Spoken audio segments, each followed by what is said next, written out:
朋友们，俄军的苏34战机又出事了。就在10月17号，一架苏34重型战斗轰炸机在边疆区叶伊斯科市失事坠毁，事故造成4人遇难，25人受伤。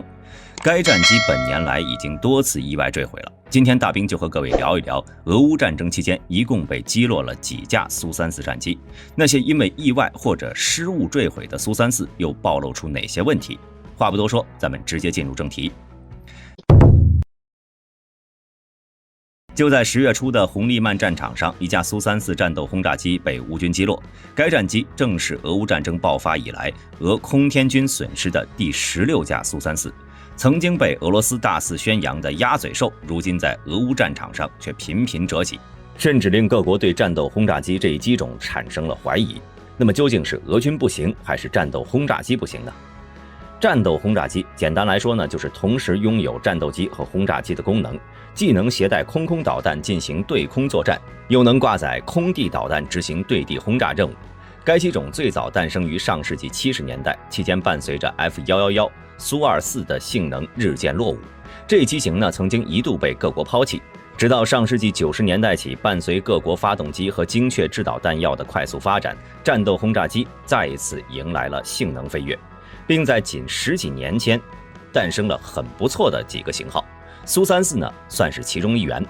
该战机属于一款重型战斗机，起飞重量能够达到45吨，载弹量可以达8吨。在可以携带的武器种类上，苏34不仅能够挂载对空作战的空空导弹、对地作战的空地导弹，还能挂载对海作战的反舰导弹，攻击性能相当全面。就算是在满挂的状态下，它的极限速度也能达到 1.8 马赫。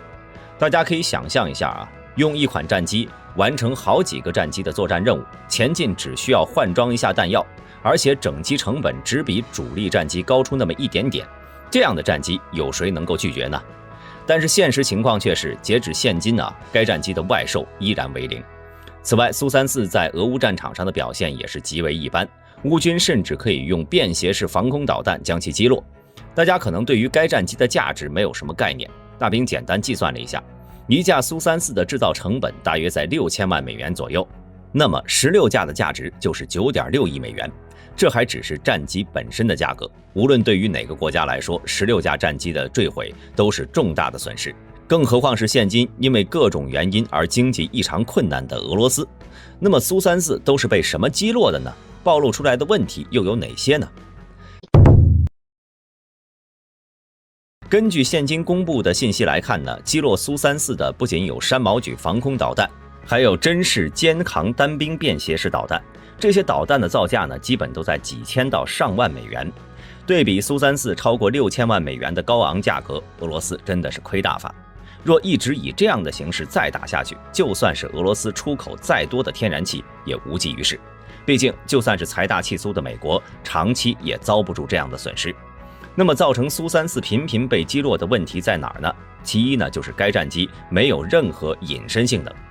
在乌军和北约雷达防空网络的严密监视下，根本无处可躲，出现就会被发现。这也就是 F-22、F-35 这样的隐身战机区别于4代机的最基本标准。虽然他们也不能说对于雷达完全隐身吧，但就算被雷达发现了，也已经大大缩短了被发现距离和锁定的距离。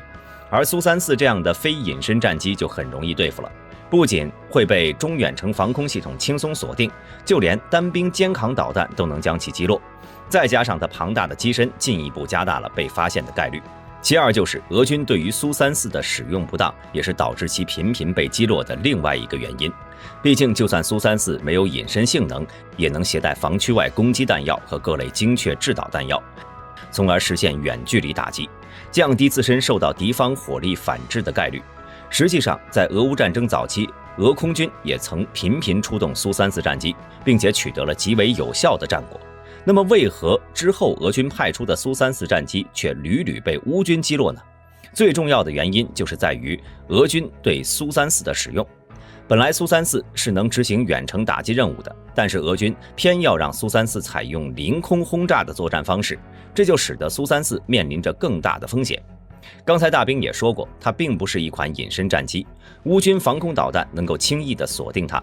要知道，就算是真式防空导弹，其最新改型的极限射高已经能够达到3500米，射程则为6000米。根据此前网上传出的视频来看呢，俄军在驾驶苏34执行临空轰炸任务时，其飞行高度只有几百米高，甚至俄军为了精准打击乌军目标，将飞行高度降低至只有几十米，完全在真式防空导弹的射高和射程范围内。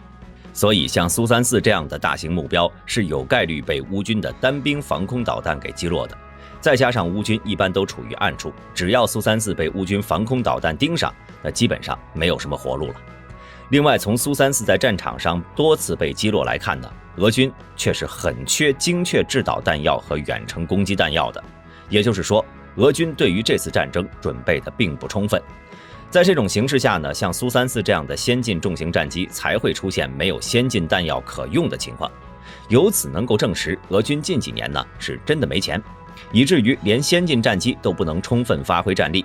此外，还有一个情况更值得注意。一般情况下呢，像苏34这样的战斗轰炸机，只有放在立体作战网络中才能发挥出最大的作用。例如全面的卫星侦察、情报信息共享，再加上电子干扰机编队作战，能够覆盖特定的作战区域，从而对整个区域进行电子压制，然后再由苏34进行对地攻击。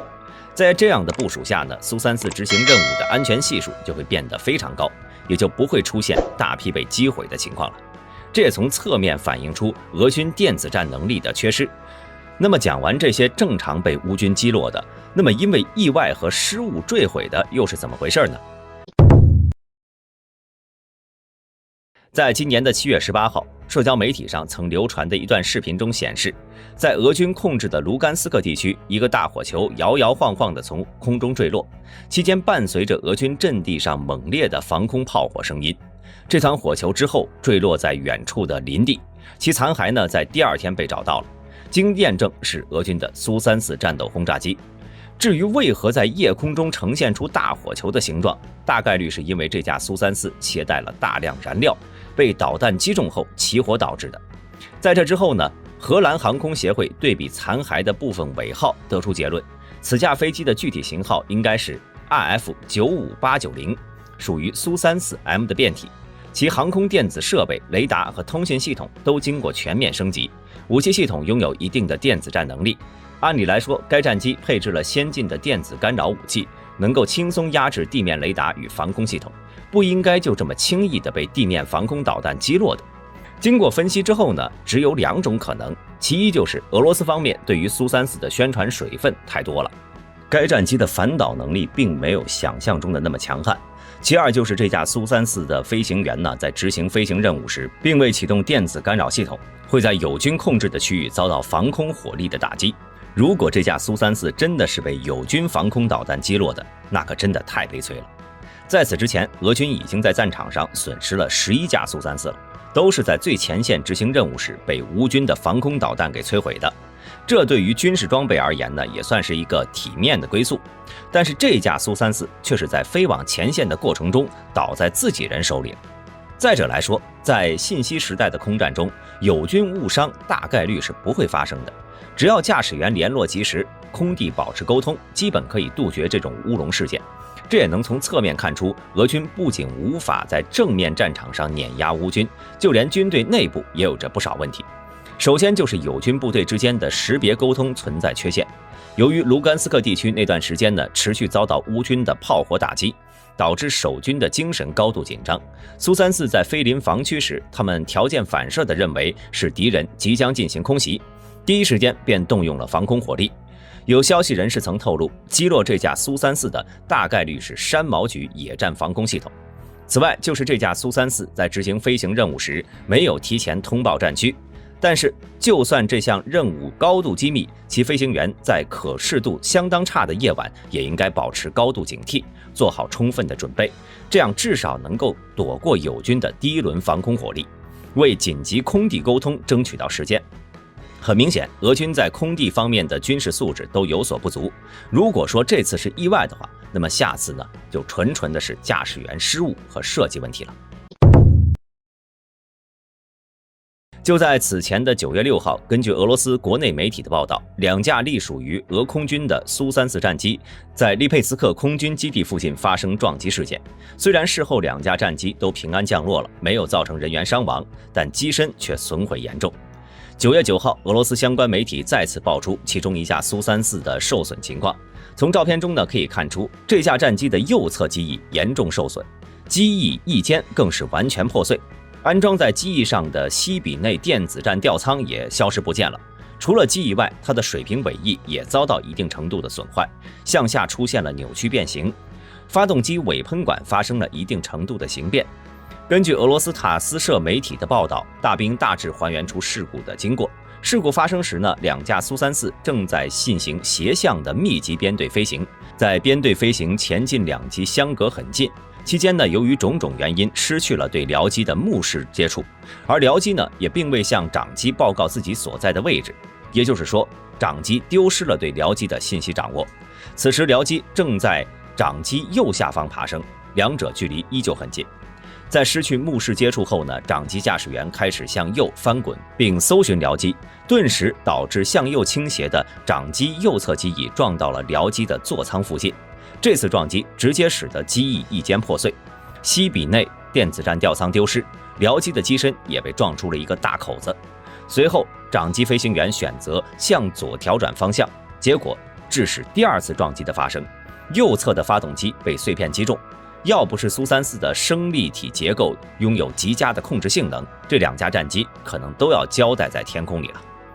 从目前事故的报道来看呢，这次属于严重的航空事故，长机和僚机都受到不同程度的损伤。长机损坏严重，必须返厂维修；僚机受损情况比较轻微，可以选择在机场进行维修。而负责这次事故的特别调查委员会也给出了初步看法，认为是人为事故。目前正在对机组人员进行定罪调查。一旦确认是人为事故，那么涉事驾驶员将会面临事故战机的维修赔偿指控。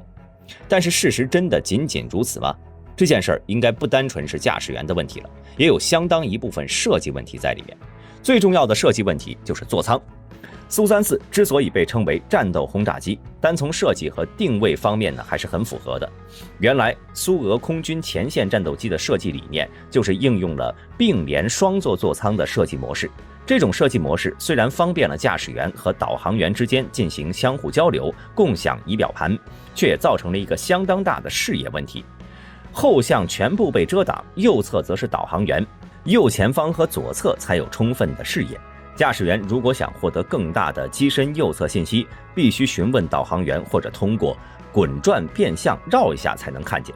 这在近距离编队飞行的时候呢，是致命的。不过设计上的问题并不能掩盖苏34驾驶员的毛病。在这次事故当中呢，苏34的僚机驾驶员就违反了没有与长机进行无线电沟通，以及忽略目视飞行状态下的最短安全距离，从一定程度上导致了事故的发生。这一事件呢，也在今年1月份的苏34事故中有所体现。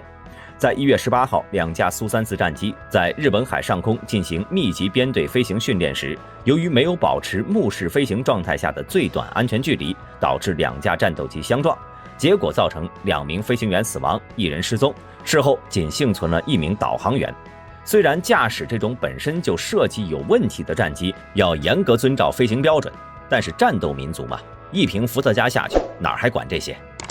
总结来说，在俄乌战争进行到现在，俄军给人的整体感觉就是越打越拉胯。俄军早期计划的对乌闪电战真的成为了一闪而过的快速奔袭，此后呢就被乌军拖入了长期作战的泥潭中。现今随着苏34这样高价值武器装备屡遭毒手，俄军还会面临更加艰难的情况。